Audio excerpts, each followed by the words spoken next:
നമസ്കാരം, പുതിയൊരു വീഡിയോയിലേക്ക് ഏവർക്കും കൃത്യമായ സ്വാഗതം. ഇന്നത്തെ വീഡിയോയിലൂടെ നമ്മൾ കാണാൻ പോകുന്നത് +1 എക്കണോമിക്സ് എക്സാമിന് നമ്മൾ പഠിച്ചിരിക്കേണ്ട മുഴുവൻ ചാപ്റ്റേഴ്സ് ഏതൊക്കെയാണ്. മുഴുവൻ ചാപ്റ്റർ പഠിക്കണോ അതോ എന്തെങ്കിലും ഒഴിവാക്കിയിട്ടുണ്ടോ, അതൊക്കെ നിങ്ങൾക്ക് അറിയണ്ടാവും ഏതൊക്കെയാണ് ഒഴിവാക്കിയെന്നുള്ളത്. അപ്പോൾ അറിയാത്ത ആരെങ്കിലും ഉണ്ടെങ്കിൽ ഈ വീഡിയോ അവർക്ക് ഉപകാരപ്പെടുമെന്ന് വിചാരിച്ചുകൊണ്ടാണ് ഇത് ചെയ്യുന്നത്. ഓക്കെ, അപ്പോൾ നിങ്ങൾ ആരെങ്കിലും ഇത്തരം കാര്യങ്ങൾ അറിയാത്തവരുണ്ടെങ്കിൽ ഒന്ന് ഷെയർ ചെയ്യാൻ മറക്കരുത്. അതുപോലെ തന്നെ വീഡിയോ നിങ്ങൾക്ക് ഇഷ്ടപ്പെടുകയാണെങ്കിൽ തീർച്ചയായും ലൈക്ക് ചെയ്യാനും അതുപോലെ ഷെയർ ചെയ്യാനും മറക്കരുത്. ആദ്യമായി കാണുന്നവരാണെങ്കിൽ നമ്മുടെ ചാനൽ ഒന്ന് സബ്സ്ക്രൈബ് ചെയ്യുക, തൊട്ടടുത്തുള്ള ബെൽ ബട്ടൺ ഓൾ എനേബിൾ ചെയ്ത് വെക്കുക, പുതിയ വീഡിയോയ്ക്ക് വേണ്ടി കാത്തിരിക്കുക. എന്തായാലും നിങ്ങൾക്ക് എക്സാം സംബന്ധമായിട്ട് എക്കണോമിക്സിലും അതുപോലെ തന്നെ മറ്റു വിഷയങ്ങളിലും എക്സാമിന്, പബ്ലിക് എക്സാമിന് പ്രത്യേകിച്ച് വരുമെന്നുറപ്പുള്ള മുഴുവൻ ചോദ്യങ്ങളും ഉത്തരങ്ങളും നിങ്ങളിലേക്ക് എത്തിക്കുന്നതായിരിക്കും. ഈ കുറഞ്ഞ സമയം കൊണ്ട് നിങ്ങളിലേക്ക് എത്തിക്കും. അപ്പോൾ തീർച്ചയായും നിങ്ങളുടെ എല്ലാവരുടെയും സപ്പോർട്ട് ഉണ്ടാവണം. നിങ്ങളുടെ ക്ലാസ്സിലെ എല്ലാ കുട്ടികൾക്കും നിങ്ങൾ എന്ത് ചെയ്യണം, നമ്മുടെ ചാനലിൽ സംബന്ധിക്കുന്ന കാര്യങ്ങളൊന്ന് ഷെയർ ചെയ്യാൻ മറക്കരുത് കേട്ടോ. ഓക്കെ, അപ്പോൾ നമുക്കറിയാം ടേം 1, ടേം 2, ടേം 3 ഇങ്ങനെയാണ് നമുക്ക് പഠിക്കാനുള്ള നമ്മളുടെ എക്കണോമിക്സിന്റെ സ്കീം ഓഫ് വർക്ക് എന്ന് പറയുന്നത്. അതായത് +1 നമുക്ക് എക്കണോമിക്സിനെ 3 പാർട്ടാക്കി തരംതിരിച്ചിട്ടുണ്ട്. അതായത് പരീക്ഷയുടെ ആ രീതി അനുസരിച്ചാണ്.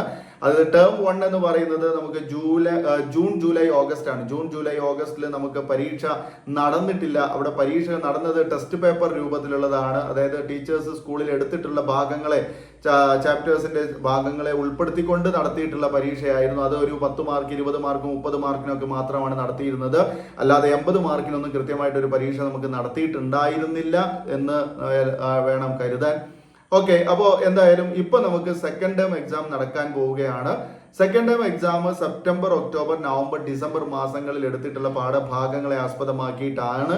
അതായത് നമുക്ക് നമ്മുടെ പഠിക്കാനുള്ള എക്കണോമിക്സിന്റെ 1ാമത്തെ ബുക്കും 2ാമത്തെ ബുക്കും കൂടെ മിക്സ് ചെയ്തിട്ടാണ് നമുക്ക് പരീക്ഷ ഉണ്ടാവുക.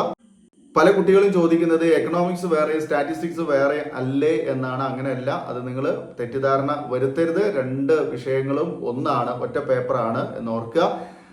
ഓക്കെ, അപ്പോൾ നമുക്ക് പിന്നെ ഏതൊക്കെ ചാപ്റ്റേഴ്സ് ആണ് ഈ ഒരു സെക്കൻഡ് ടേം എക്സാമിന് വരുന്നത് എന്ന് ഞാൻ ആദ്യം പറയാം. അത് എത്ര മാർക്കിന് വരുന്നു എന്നും കൂടെ പറയാം. ഓക്കെ, അപ്പോൾ നമുക്കറിയാം സ്റ്റാറ്റിസ്റ്റിക്സ് നിങ്ങൾക്ക് മനസ്സിലാക്കേണ്ട ഒരു കാര്യം, സ്റ്റാറ്റിസ്റ്റിക്സ് 2 ചാപ്റ്റർ ആണ് ഈ സെക്കൻഡ് ടേം എക്സാമിനുള്ളത്. അത് ഒന്ന് പ്രസന്റേഷൻ ഓഫ് ഡാറ്റയാണ്. സ്റ്റാറ്റിസ്റ്റിക്സിന്റെ 4ാമത്തെ ചാപ്റ്റർ ആണ് പ്രസന്റേഷൻ ഓഫ് ഡാറ്റ. അതായത് ദത്തങ്ങളുടെ അവതരണം എന്നാണ് അത് പറയുന്നത്. ദത്തങ്ങളുടെ അവതരണം അല്ലെങ്കിൽ പ്രസന്റേഷൻ ഓഫ് ഡാറ്റ എന്ന് പറയുന്ന ആ ചാപ്റ്റർ, സ്റ്റാറ്റിസ്റ്റിക്സിന്റെ 4ാമത്തെ ചാപ്റ്ററിൽ നിന്ന് 8 മാർക്കിന്റെ ചോദ്യം നിങ്ങൾക്ക് പ്രതീക്ഷിക്കാം. 8 മാർക്കിന്റെ ചോദ്യം നിങ്ങൾക്ക് പ്രതീക്ഷിക്കാം. ഓക്കെ, അതുപോലെ സ്റ്റാറ്റിസ്റ്റിക്സിന്റെ 5ാമത്തെ ചാപ്റ്റർ ആണ് measures of central tendency. Very important chapter ആണ് മെഷേഴ്സ് ഓഫ് സെൻട്രൽ ടെൻഡൻസി. എന്തായാലും നിങ്ങൾക്ക് അതിൽ നിന്ന് ഒരു എസ്സേ വരും. ഓക്കെ, 8 മാർക്കിന്റെ ഒരു എസ്സേ വരും, മെഷേഴ്സ് ഓഫ് സെൻട്രൽ ടെൻഡൻസി. ഈ ചാപ്റ്ററിലും 8 മാർക്കാണ് വെയിറ്റേജ് കൊടുത്തിരിക്കുന്നത്. 8 മാർക്കിന്റെ ചോദ്യമാണ് ഇവിടെയും കാണിച്ചിരിക്കുന്നത് വരുമെന്ന് പറഞ്ഞിട്ട്. ഓക്കെ, അപ്പോൾ സ്റ്റാറ്റിസ്റ്റിക്സ് ഈ രണ്ടാം പരീക്ഷയ്ക്ക്, അതായത് നമ്മുടെ ക്രിസ്മസ് പരീക്ഷയ്ക്ക് സ്റ്റാറ്റിസ്റ്റിക്സ് 4ാമത്തെയും 5ാമത്തെയും ചാപ്റ്റർ ആണ് പഠിക്കാനുള്ളത്. അതുപോലെ ഇന്ത്യൻ എക്കോണമി ആണെങ്കിൽ 1ാമത്തെ ബുക്ക് ആണെങ്കിൽ നമുക്ക് പഠിക്കാനുള്ള ചാപ്റ്റേഴ്സ് 3ാമത്തെ chapter liberalisation, privatisation and globalisation. Okay, Indian എക്കോണമിയുടെ 3ാമത്തെ chapter liberalisation, privatisation and globalisation. ഉദാരവൽക്കരണം, സ്വകാര്യവൽക്കരണം, ആഗോളവൽക്കരണം, ഒരു വിലയിരുത്തൽ എന്ന് പറഞ്ഞിട്ട് ഒരു ചാപ്റ്റർ ഉണ്ട്.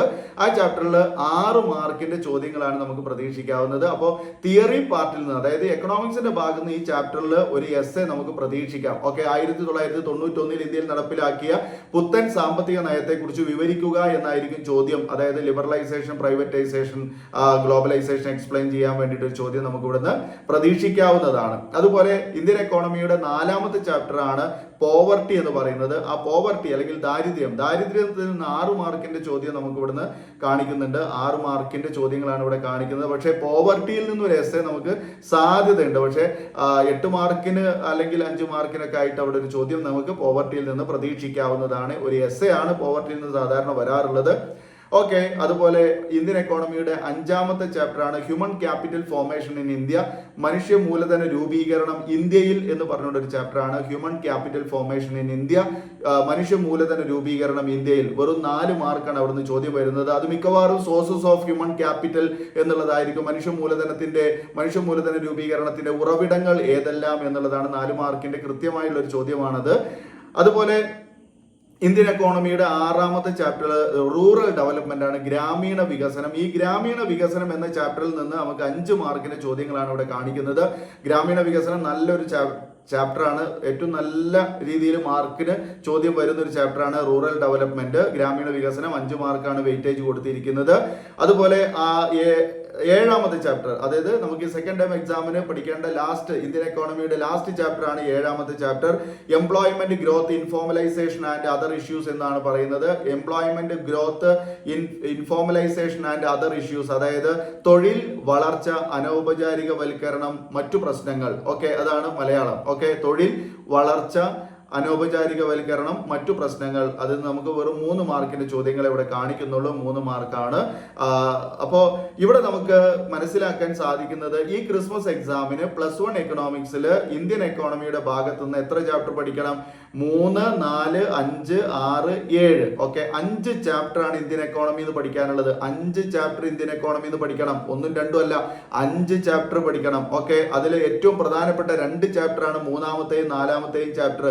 ഓക്കെ, അതുപോലെ തന്നെ സ്റ്റാറ്റിസ്റ്റിക്സ് നിന്ന് നമുക്ക് 2 ചാപ്റ്റർ പഠിക്കാനുണ്ട്. സ്റ്റാറ്റിസ്റ്റിക്സ് നിന്ന് ഈ പരീക്ഷയ്ക്ക് 2 ചാപ്റ്റർ പഠിക്കാനുള്ളത്. അതിൽ ഒന്നാമത്തേത് അതായത് 4ാമത്തെ സ്റ്റാറ്റിയുടെ 4ാമത്തെ ചാപ്റ്റർ പ്രസന്റേഷൻ ഓഫ് ഡാറ്റയാണ്. അതുപോലെ 5ാമത്തെ chapter measures of central tendency ആണ്. അങ്ങനെ 2 ചാപ്റ്റേഴ്സ് അവിടുന്ന് പഠിക്കാനുണ്ട്. 8 മാർക്കാണ് അവിടുന്ന് ചോദ്യങ്ങൾ വരുന്നത്. കൃത്യമായിട്ട് നിങ്ങൾ അത് അറിഞ്ഞിരിക്കണം. ഓക്കെ, അപ്പൊ ഈ പരീക്ഷയ്ക്ക് വരുന്ന ഭാഗങ്ങളെ കുറിച്ചാണ് ഞാൻ പറഞ്ഞത്. ഇനി നിങ്ങൾ നോക്കണം, അതായത് നമ്മുടെ ടേം 1 നമ്മൾ പഠിച്ചു പോയ ഒരു ഭാഗമുണ്ട്. ജൂൺ, ജൂലൈ, ഓഗസ്റ്റ് മാസങ്ങളിലായിട്ട് നമ്മൾ സ്റ്റാറ്റിസ്റ്റിക്സിന്റെ 3 ചാപ്റ്ററും ഇന്ത്യൻ എക്കോണമിയുടെ 2 ചാപ്റ്ററും അവിടെ പരീക്ഷ ശരിക്കും നടക്കേണ്ടതായിരുന്നു. പിന്നെ നമ്മൾ ലേറ്റ് കമേഴ്സ് ആയതുകൊണ്ട്, അതായത് നമ്മുടെ അഡ്മിഷനൊക്കെ ലേറ്റ് ആയതുകൊണ്ട് തന്നെ നമുക്ക് അവിടെ കൃത്യമായിട്ട് പരീക്ഷയൊന്നും നടന്നിട്ടില്ല. അപ്പോൾ ആ കാലയളവിൽ നമുക്ക് പഠിക്കേണ്ടിയിരുന്ന ഏറ്റവും പ്രധാനപ്പെട്ട ചാപ്റ്ററുകൾ ഏതൊക്കെയാണ്? സ്റ്റാറ്റിസ്റ്റിക്സിന്റെ ഒന്നാമത്തേത് ഇൻട്രൊഡക്ഷൻ ടു സ്റ്റാറ്റിസ്റ്റിക്സ്, വെറും 2 മാർക്കിന്റെ ചോദ്യമാണ് അവിടുന്ന് പ്രതീക്ഷിക്കാവുന്നത്. അതുപോലെ സ്റ്റാറ്റിസ്റ്റിക്സിന്റെ 2ാമത്തെ ചാപ്റ്റർ കളക്ഷൻ ഓഫ് ഡാറ്റ, 7 മാർക്കിന്റെ ചോദ്യം അവിടുന്ന് കാണുന്നുണ്ട്. കളക്ഷൻ ഓഫ് ഡാറ്റയിൽ നിന്ന് 7 മാർക്കിന്റെ ചോദ്യം. അതുപോലെ സ്റ്റാറ്റിസ്റ്റിക്സിന്റെ 3ാമത്തെ ചാപ്റ്റർ ആണ് organisation of data. Organisation of data എന്ന് പറഞ്ഞാൽ ദത്തങ്ങളുടെ വർഗീകരണമാണ് ഓർഗനൈസേഷൻ എന്ന് പറയുന്നത്. 4 മാർക്കിന്റെ ചോദ്യമാണ് അവിടെ കാണുന്നത്. അതുപോലെ ഇന്ത്യൻ എക്കോണമിയിലെ 1ഉം 2ഉം ചാപ്റ്റേഴ്സ് നമ്മൾ ഫസ്റ്റ് ടേമിൽ പഠിച്ചു പോയതാണ്. Indian economy on the eve of independence, അതായത് സ്വാതന്ത്ര്യ ലബ്ധി കാലത്തെ ഇന്ത്യൻ സമ്പദ് വ്യവസ്ഥ, വെറും 3 മാർക്കിന്റെ ചോദ്യം കാണുന്നു. അതുപോലെ 2ാമത്തെ ചാപ്റ്റർ ഇന്ത്യൻ എക്കോണമിയുടെ 2ാമത്തെ ചാപ്റ്റർ ഇന്ത്യൻ എക്കോണമി 1950, 1990, 1950 മുതൽ 1990 വരെയുള്ള കാലഘട്ടത്തിലെ ഇന്ത്യൻ സമ്പദ് വ്യവസ്ഥ, വെറും 4 മാർക്കിന്റെ ഒരു ചോദ്യമാണ് അവിടെയും കാണുന്നത്. ഓക്കെ, അപ്പോൾ ഞാനിത് പറയുന്നത് എന്താ വെച്ചാൽ പബ്ലിക് എക്സാമിന് നിങ്ങൾക്ക് ഇത് ഉപകാരപ്പെടും. മാത്രമല്ല, ഈ ഫസ്റ്റ് ടേമിൽ നമ്മൾ ഇവിടെ പറഞ്ഞ സ്റ്റാറ്റിസ്റ്റിക്സിന്റെ 1, 2 ചാപ്റ്റേഴ്സ്, 1, 2, 3 ചാപ്റ്റേഴ്സ്, അതുപോലെ തന്നെ ഇന്ത്യൻ എക്കോണമിയുടെ 1, 2 ചാപ്റ്റേഴ്സ്, ഇതിൽ നിന്ന് 20% ചോദ്യങ്ങൾ നമ്മുടെ ഇപ്പോൾ നടക്കാനിരിക്കുന്ന ഈ സെക്കൻഡ് ടൈം എക്സാമിന് ഉണ്ടാകും എന്നുള്ളത് കൂടി നിങ്ങൾ മനസ്സിലാക്കുക. ഓക്കെ, ഇനി നമ്മുടെ ടേം 3 ഉണ്ട്. ജനുവരി, ഫെബ്രുവരി മാസത്തിലായിട്ട് നമ്മൾ തീർക്കേണ്ട ഭാഗമാണ് ഏത്? ടേം 3 എന്ന് പറയുന്നത്. മിക്കവാറും ജനുവരി മാസത്തിൽ നമുക്ക് നമ്മുടെ പോർഷനൊക്കെ കവർ ചെയ്യും, നമുക്ക് റിവിഷനൊക്കെ കിട്ടും. ഓക്കെ, അപ്പൊ അവിടെ നമുക്ക് തീർക്കേണ്ടത് സ്റ്റാറ്റിസ്റ്റിക്സിന്റെ 7ാമത്തെ ചാപ്റ്റർ ആണ്. സ്റ്റാറ്റിസ്റ്റിക്സിന്റെ 6ാമത്തെ ചാപ്റ്റർ നമുക്ക് പഠിക്കാനില്ല, അത് ഡിലീറ്റഡ് ആണ്, ഒഴിവാക്കിയതാണ്. അതുകൊണ്ട് തന്നെ സ്റ്റാറ്റിസ്റ്റിക്സിന്റെ 7ാമത്തെ ചാപ്റ്റർ ആണ് ഇൻഡെക്സ് നമ്പേഴ്സ് എന്ന് പറയുന്നത്. ഓക്കെ, അപ്പോൾ ഇൻഡെക്സ് നമ്പേഴ്സ് നമുക്ക് 4 മാർക്കിന്റെ ചോദ്യമാണ്. ഇൻഡെക്സ് നമ്പേഴ്സ് 4 മാർക്കിന്റെ ചോദ്യമാണ്. അതുപോലെ തന്നെ സ്റ്റാറ്റിസ്റ്റിക്സിന്റെ വിട്ടുപോയ ഒരു കാര്യം കോറിലേഷൻ അല്ലെ. സ്റ്റാറ്റിസ്റ്റിക്സിന്റെ കോറിലേഷൻ എന്ന് പറയുന്ന ഒരു ചാപ്റ്റർ ഉണ്ട്. ആ ചാപ്റ്റർ നമുക്ക് 5 മാർക്കിന്റെ ചോദ്യമാണ് അവിടുന്ന് കാണുന്നത്. 5 മാർക്കിന്റെ കോറിലേഷൻ മിക്കവാറും അവിടെ നമുക്ക് ആ ഒരു സ്കാറ്റർ ഡയഗ്രം ഒക്കെയാണ് സാധാരണ പരീക്ഷയ്ക്ക് അവിടെ ഏറ്റവും കൂടുതൽ ചോദിച്ചിട്ടുള്ളത്. ഓക്കെ, അതുപോലെ സ്റ്റാറ്റിസ്റ്റിക്സിന്റെ 8ാമത്തെ ചാപ്റ്റർ ആണ് ഏത്? Use of statistical tools. Last chapter ആണ് യൂസ് ഓഫ് സ്റ്റാറ്റിസ്റ്റിക്കൽ ടൂൾസ് എന്ന് പറയുന്നത്. വെറും 2 മാർക്കിന്റെ ചോദ്യമാണ് അവിടുന്ന് വരുന്നത്. ഓക്കെ, അതായത് ആ ഒരു പ്രൊജക്ടിന്റെ സ്റ്റെപ്പുകളൊക്കെ ചോദിച്ചുകൊണ്ടുള്ള ഒരു ഭാഗമാണത് യൂസ് ഓഫ് സ്റ്റാറ്റിസ്റ്റിക്കൽ ടൂൾസ് എന്ന് പറയുന്നത്. അപ്പോൾ അടുത്ത ടേമിൽ ടേം 3 ഈ പരീക്ഷയ്ക്കല്ല, ഇനി നമ്മൾ മോഡൽ എക്സാം വരുമ്പോൾ അവിടെ കൂടി പഠിച്ചു വെക്കേണ്ടതാണ് സ്റ്റാറ്റിസ്റ്റിക്സിന്റെ 6, 7, 8 ചാപ്റ്റേഴ്സ്. Okay, 3 chapters. അതുപോലെ തന്നെ നമ്മുടെ ഇന്ത്യൻ എക്കോണമിയുടെ 8ഉം 9ഉം ചാപ്റ്റേഴ്സ്. ഇന്ത്യൻ എക്കോണമിയുടെ 8ാമത്തെ ചാപ്റ്റർ ഏതാണ്? 8ാമത്തെ ചാപ്റ്റർ നമുക്ക് എട്ടാമത്തെ ചാപ്റ്റർ യഥാർത്ഥത്തിൽ ഡിലീറ്റഡ് ആണ്. 8 നമ്പറുള്ള ചാപ്റ്റർ ഡിലീറ്റഡ് ആണ്. പക്ഷെ 9ാമത്തെ ചാപ്റ്റർ ഇവിടെ 8ാമതായിട്ട് പറയുന്നു. എൻവയോൺമെന്റ് ആൻഡ് സസ്റ്റൈനബിൾ ഡെവലപ്മെന്റ്, പരിസ്ഥിതിയും സുസ്ഥിര വികസനവും എന്ന് പറയുന്ന ചാപ്റ്റർ 6 മാർക്കിനാണ് അവിടുത്തെ ചോദ്യം വരുന്നത്. സാധാരണ അവിടുന്ന് ഒരു 8 മാർക്കിന്റെ എസ്സേ വരാറുണ്ടായിരുന്നു. അതായത് സുസ്ഥിര വികസന തന്ത്രങ്ങൾ, സ്ട്രാറ്റജീസ് ഓഫ് സസ്റ്റൈനബിൾ ഡെവലപ്മെന്റ് എന്ന് പറഞ്ഞിട്ട് ഒരു ചോദ്യം അവിടെ എസ്സേക്ക് വരാറുണ്ട്. ഓക്കെ, അപ്പോൾ പക്ഷെ ഇവിടെ 6 മാർക്കേ വെയിറ്റേജ് തന്നിട്ടുള്ളൂ. Environment and sustainable development Indian എക്കോണമിയുടെ 9ാമത്തെയാണ്, ബുക്കിൽ 9ാമത്തെ ചാപ്റ്റർ ആണ്. ഓക്കെ, അതുപോലെ തന്നെ ഇന്ത്യൻ എക്കോണമിയുടെ ലാസ്റ്റ് ചാപ്റ്റർ ആണ്, ബുക്കിൽ 10ാമത്തേത്. ഇവിടെ നമ്മൾ 9ാമതായിട്ട് പറയുന്നു comparative development experience of India and its neighbours. അതായത് ഇന്ത്യയും ഇന്ത്യയുടെ അയൽ രാജ്യങ്ങളുടെയും എന്താ പറയുക വികസനം അല്ലെ, അതുമായി ബന്ധപ്പെട്ട സാമ്പത്തിക വികസനം, അതുമായി ബന്ധപ്പെട്ട ഒരു ചാപ്റ്റർ ആണ്. വെറും 3 മാർക്കിന്റെ ഒരു ചോദ്യം മാത്രമേ അവിടെ നമുക്ക് ഈ വെയിറ്റേജ് ആയിട്ട് കാണിക്കുന്നുള്ളൂ. ഓക്കെ മക്കളെ, അപ്പൊ ഇത്രയും കാര്യങ്ങൾ, ഇത്രയും നമ്മൾ 80 മാർക്കിന്റെ പരീക്ഷയ്ക്ക് നമുക്ക് വെയിറ്റേജ് തന്നിരിക്കുകയാണ്. ഓക്കെ, ടോട്ടൽ 80 മാർക്ക് നമ്മൾ എഴുതുന്നു. ആ 80 മാർക്ക് നമുക്ക് വെയിറ്റേജ് തന്നിരിക്കുന്നു. അപ്പോൾ ഓരോ ചാപ്റ്ററിലും തന്നിരിക്കുന്ന വെയിറ്റേജ് എത്രയാണെന്ന് കൃത്യമായിട്ട് മനസ്സിലാക്കിയിട്ട് മാത്രം നിങ്ങൾ പഠിച്ചാൽ മതി. അത് തന്നെ ധാരാളമാണ്. അങ്ങനെ തന്നെ പഠിക്കണം, എന്നാലേ നമുക്ക് നല്ല രീതിയിൽ പഠിച്ച് മുന്നേറാൻ സാധിക്കുകയുള്ളൂ, മാർക്ക് നേടാൻ സാധിക്കുകയുള്ളൂ. അല്ലാതെ നമ്മൾ ഒരു ലക്കും ലഗാനും ഇല്ലാതെ ഒരു കൃത്യതയൊന്നും ഇല്ലാതെ എങ്ങനെങ്കിലും എവിടുന്നെങ്കിലുമൊക്കെ പഠിച്ചു പോയി കഴിഞ്ഞാൽ നമുക്ക് ആ ഭാഗങ്ങളൊക്കെ പരീക്ഷയ്ക്ക് വരണം എന്ന് ഒരു നിർബന്ധമില്ല. പരീക്ഷയ്ക്ക് നല്ല മാർക്ക് നേടണം എന്നുണ്ടെങ്കിൽ സ്കീം ഓഫ് വർക്ക് അനുസരിച്ച്, ഏത് വിഷയവും സ്കീം ഓഫ് വർക്ക് അനുസരിച്ച് പഠിച്ചാൽ മാത്രമേ നമുക്ക് നല്ല മാർക്ക് ഉണ്ടാക്കിയെടുക്കാൻ സാധിക്കുകയുള്ളൂ. അപ്പോൾ മക്കളെ, അപ്പോൾ ഈ ഒരു ഭാഗം നിങ്ങൾ കൃത്യമായിട്ടൊന്ന് നോട്ട് ചെയ്ത് വെക്കുക, അതിനനുസരിച്ച് പഠനം നടത്തുക. പിന്നെ ഓരോ ചാപ്റ്ററിൽ നിന്നും ഈ സെക്കൻഡ് ടേം എക്സാമിനും ഇനി വരാനിരിക്കുന്ന മോഡലിനും പബ്ലിക്കിനും ഒക്കെ ഏതൊക്കെ ചാപ്റ്റേഴ്സ് കൃത്യമായിട്ട് വരും എന്നുള്ളത് അടയാളപ്പെടുത്തി ചോദ്യവും ഉത്തരം സഹിതം നിങ്ങളുടെ മുന്നിലേക്ക് തരുന്നതാണ് പുതിയൊരു വീഡിയോയിൽ. അപ്പോൾ എന്തായാലും നിങ്ങൾ ആ വീഡിയോയ്ക്ക് വേണ്ടി കാത്തിരിക്കുക. നമ്മുടെ ചാനൽ നിങ്ങൾക്ക് ഉപകാരപ്പെടുകയാണെങ്കിൽ തീർച്ചയായും എല്ലാവരും ഒന്ന് ലൈക്ക് ചെയ്യാൻ മറക്കരുത്, ഷെയർ ചെയ്യാൻ മറക്കരുത്. അതുപോലെ ആദ്യമായിട്ട് കാണുന്നവരുണ്ടെങ്കിൽ സബ്സ്ക്രൈബ് ചെയ്യാതെ തുടർന്നും കാണുന്നവരുണ്ടെങ്കിൽ ദയവായി സബ്സ്ക്രൈബ് ചെയ്യുക, തൊട്ടടുത്തുള്ള ബെൽ ബട്ടൺ ഓൾ എന്ന് എനേബിൾ ചെയ്ത് വെക്കുക.